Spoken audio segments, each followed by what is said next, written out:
Hello everyone, বিশেষত হচ্ছে class 9 যারা আছো, তোমাদের বার্ষিক মূল্যায়ন নির্দেশিকা দিয়ে দিছে।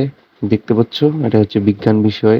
এই নির্দেশিকায় কি কি থাকতেছে আজকে আমরা সেগুলো সবগুলোই পয়েন্ট বাই পয়েন্ট জানবো। যেমন তোমরা দেখতে পাচ্ছ, এখানে কয়ে দিছে হচ্ছে শিক্ষকের জন্য প্রশ্নপত্র প্রণয়ন সংক্রান্ত নির্দেশিকা। আচ্ছা, একজন শিক্ষক কিভাবে প্রশ্নটা তৈরি করবে সেই বিষয়ে এখানে বলা হয়েছে।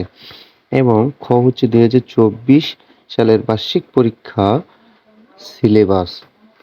অর্থাৎ তোমরা এখানে দেখতে পাচ্ছ যে এই বার্ষিক পরীক্ষায় তোমাদের কি কি থাকবে।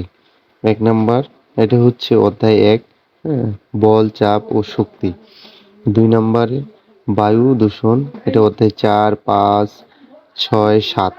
হ্যাঁ, এই এই এই এই বিষয়গুলোর যদি কোনো সমস্যা থাকে তো তোমরা আমাকে কমেন্ট বক্সে বলতে পারো, আমি সেই বিষয়ে ভিডিও দেবো। 4 হচ্ছে আমার বংশলতিকা, অধ্যায় 8, হ্যাঁ, জিনতত্ত্ব, বংশবিদ্যা, তারপরে হচ্ছে জৈব অণু, এগুলো, উম, কত রকম বাড়িঘর, তারপরে অধ্যায় পরিবেশ ও ভূমিরূপ, তাপমাত্রা ও তাপ।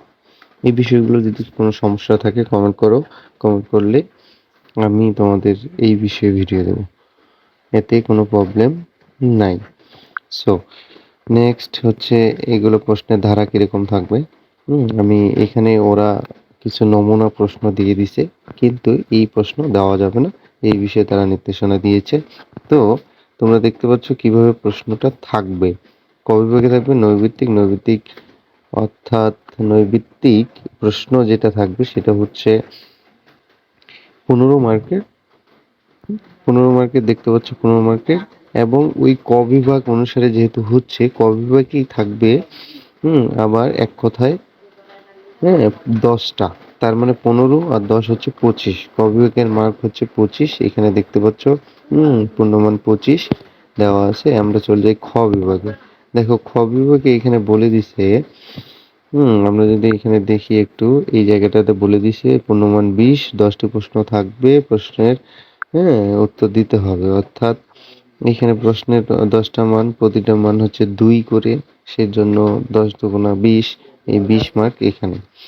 গ বিভাগে থাকবে হচ্ছে দৃশ্যবিহীন, মানে হচ্ছে আমরা আগে যে সৃজনশীল করতাম উদ্দীপক থাকতো, এই গ বিভাগটা হচ্ছে উদ্দীপক থাকবে না। এই উদ্দীপক ছাড়াই প্রশ্নের উত্তর দিতে হবে। এখন একজন শিক্ষক যেভাবে সাজাইতে পারে, ওরা নমুনা প্রশ্ন দিয়ে দিছে, তোমরা দেখতে পাচ্ছ। দেন হচ্ছে ঘ বিভাগ। ঘ বিভাগে এখানে দৃশ্য, এখানে ওরা বলে দিছে, তোমরা দেখতে পাচ্ছ, দৃশ্যপট নির্ভর রচনামূলক প্রশ্ন। অর্থাৎ আমরা যাকে ইয়েতে দিছি, অর্থাৎ যে হচ্ছে সৃজনশীল প্রশ্ন দিছি, উদ্দীপক ছিল, উদ্দীপক থেকে প্রশ্ন আমরা উত্তর দিতাম, সেই সাপেক্ষেই এই প্রশ্নগুলো তৈরি করতে হবে। হ্যাঁ, এরা একটা নমুনা দিয়ে দিছে।